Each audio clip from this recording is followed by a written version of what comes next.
Dengan peralihan fasa yang berlaku sekarang ini, sekolah-sekolah telah pun dibuka secara berfasa dan juga secara bergilir. Ini bermaksud bukan sahaja PDP tetapi PDPR masih lagi berlangsung seperti biasa. Jadi apabila kita bercakap mengenai PDPR, pastinya bidang teknologi kita tidak boleh lari. Jadi untuk bicara mengenai penggunaan teknologi pendidikan dalam meningkatkan prestasi pelajar, di studio bersama dengan saya hari ini ada dua pakar teknologi pendidikan. Di sehujung sana ialah Encik Khairul Anwar Muhammad Zaki dan juga di sebelah saya Encik Muhammad Suhaimi Ramli. Assalamualaikum. Waalaikumsalam warahmatullahi wabarakatuh. Khabar kedua-duanya? Alhamdulillah. Alhamdulillah sihat. Bila kita bercakap tadi mengenai teknologi, kaitan teknologi dalam bidang pendidikan ini sendiri bagaimana? Kita mulakan dengan Cik dahulu. Okey. Alright, terima kasih. So, teknologi pendidikan ni bukanlah satu benda yang baru. Dah lama dan dia meliputi area yang sangat luas. Daripada membantu pelajar itu meningkatkan kualiti pembelajaran, membantu komunikasi, membantu mengurangkan beban guru misalnya, dan juga membantu seluruh ekosistem termasuklah ibu bapa, sekolah, pihak agensi dan sebagainya. Dan teknologi pendidikan ni dah ada lama, tapi disebabkan pandemik COVID-19 yang mula berlaku tahun lepas, jadi adoption terhadap teknologi pendidikan ni sangat laju. Dan kita pun, to be honest, kita surprise lah tengok adoption di kalangan pelajar-pelajar kita. Walaupun ada cabaran-cabaran dia, peranti, liputan internet dan sebagainya, tapi kita lihat pelajar-pelajar, anak-anak kita yang mana yang mempunyai akses tu, mereka boleh dapat menggunakan dengan cepat, dan pelajar-pelajar kita agak digital native, mana walaupun mereka di usia muda, mereka cepat, bukan saja cepat dalam menggunakan gadget, tapi juga being resourceful dalam mendapatkan ilmu dengan cara sendiri melalui liputan internet. Dan juga guru-guru pun kita tengok mereka adopt teknologi dengan pantas lah di Malaysia. Biasalah Pak Dusi, apabila kita nak melalui satu fasa peralihan itu, pastinya kita ada negative thinking, ada tentangan pun ada, macam-macam yang kita akan fikir. Apatah lagi pelajar-pelajar ini selalunya menggunakan buku, cara yang tradisional dan juga konvensional. Orang kata sekarang ini tiba-tiba terpaksa berhadapan dengan guru di PC, tak dapat nak jumpa rakan-rakan. Bagaimana sebenarnya penggunaan teknologi ini boleh menaik tarafkan lagi mutu dan juga kualiti pelajar di Malaysia? Ya, terima kasih. Itu satu pandangan yang baik. Jadi kita dapat lihat ya bahawa sempena pandemik COVID-19 ini, jadi pendidikan ini sudah berubah. Jadi anak-anak kita menggunakan peranti digital contohnya, dan mereka dibiasakan untuk menggunakan aplikasi-aplikasi ataupun platform-platform contohnya seperti Zoom, seperti Google Classroom dan sebagainya. Jadi ya, ada positif, ada negatif. Tetapi kita nak menonjolkan yang positif, antaranya dengan menggunakan teknologi pendidikan. Soalan-soalan ataupun kandungan-kandungan itu berbentuk dinamik. Jadi ia boleh digunakan oleh pelajar-pelajar secara personalized ataupun diperibadikan kepada setiap pelajar. Tidak seperti buku di mana setiap orang akan mendapat bahan yang sama. Dan teknologi maklumat, teknologi pendidikan juga membolehkan pendidikan ini diadakan secara interaktif. Maksudnya bukan lagi dalam berbentuk kuliah ataupun one way communication, tetapi interaktif di antara pelajar dan juga guru yang akan bertindak sebagai pemudah cara. Dan juga ia lebih menarik sebab pelajar-pelajar bukan saja melihat kepada bahan bercetak, tetapi kepada video contohnya, kepada visual dan juga permainan, dan ini akan menjadikan pelajar-pelajar itu lebih menarik untuk belajar. Jadi ini adalah antara impak-impak yang positif lah dalam penggunaan pendidikan, teknologi pendidikan di Malaysia. Dan tidak dapat dinafikan ada juga masalah daripada segi jurang digital contohnya, pelajar-pelajar yang tidak mendapat akses ataupun tiada akses kepada peranti contohnya, dan ini agak ramai ya, agak lebih kurang 1/3 daripada pelajar di Malaysia. Jadi ini juga adalah satu isu yang kerajaan dan sektor swasta sedang cuba untuk menyelesaikan, contohnya mengedarkan peranti-peranti kepada pelajar-pelajar daripada keluarga-keluarga yang mungkin kurang berkemampuan. Apabila kita bercakap mengenai teknologi ini, kerana bukan sahaja pelajar yang terlibat, guru-guru yang terlibat, tetapi ibu bapa.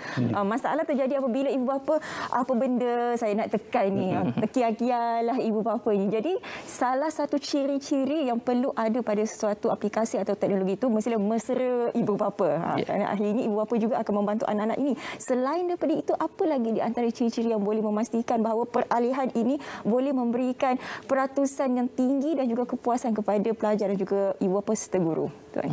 Okey, itulah cabaran dia memang besarlah. Satu cabaran dia adalah apabila satu keluarga berkongsi beberapa peranti yang sama kan, laptop, telefon, komputer dan sebagainya. Yang keduanya, apabila bercakap tentang aplikasi itu sendiri, of course dia kena dia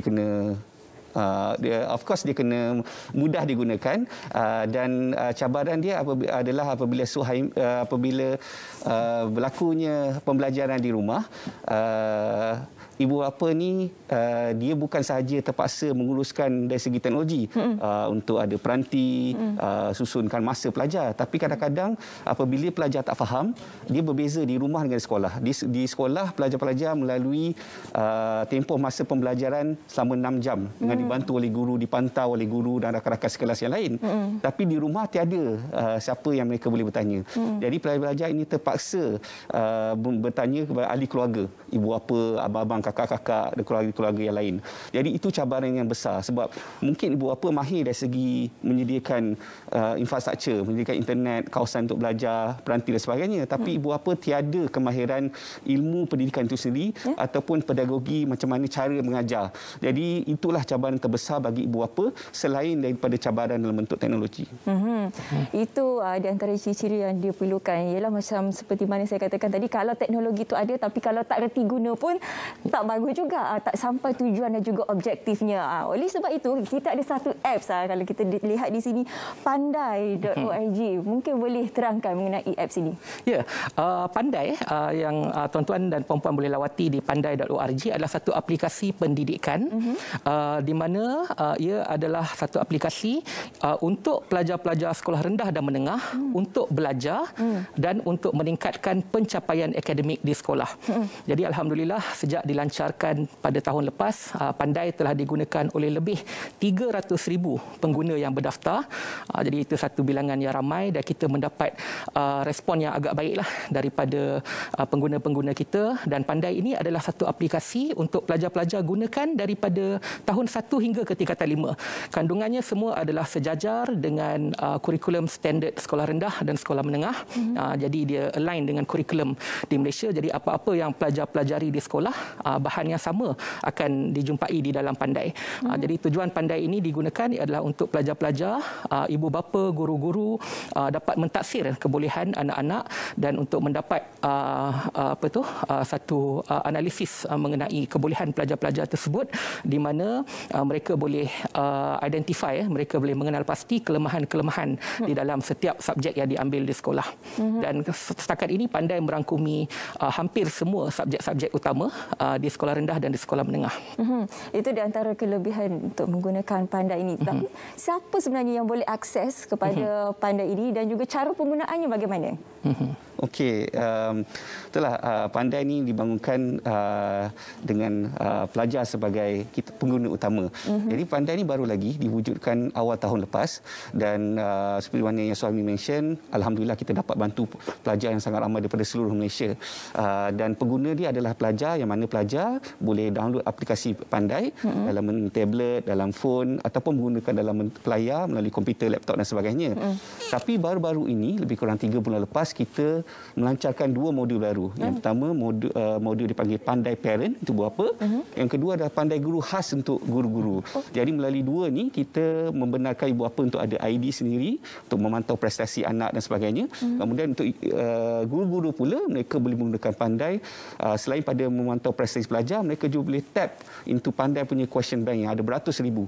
Jadi guru-guru boleh menggunakan bahan-bahan yang Pandai sediakan dah. Dan kedua-dua modul ini disediakan secara percuma untuk melengkapkan ekosistem pendidikan. Jadi bukan sahaja pelajar dapat gunakan. Jadi contohnya seorang ibu lah misalnya, dia tempat kerja kan, seorang mak boleh tengok, walaupun dia dekat tempat kerja, boleh tengok, oh anak pertama dah siap dah semua, anak kedua belum start lagi, anak ketiga ada banyak salah misalnya. Jadi kita memudahkan ke seluruh stakeholder dalam pendidikan lah, termasuk ibu bapa dan guru-guru juga. Satu aplikasi yang sangat mudah sebenarnya kalau kita dengar daripada sini, dan juga ianya merangkumi bukan sahaja pelajar, ibu bapa dan juga guru. Integrasi ini memang sangat penting. Itu ialah mengenai teknologi dalam pendidikan. Jadi kepada anda di luar sana boleh menggunakan pandai.org ni tadi. Terima kasih kita nak ucapkan kepada Tuan Khairul Anwar, Muhammad Zaki dan juga Tuan Muhammad Suhaimi Ramli, kedua-duanya pakar teknologi pendidikan, kerana sudi berkongsi dengan kita mengenai pandai.org dan juga bagaimana sebenarnya teknologi ini boleh memudahkan lagi dan juga meningkatkan lagi kualiti pendidikan di negara kita ini.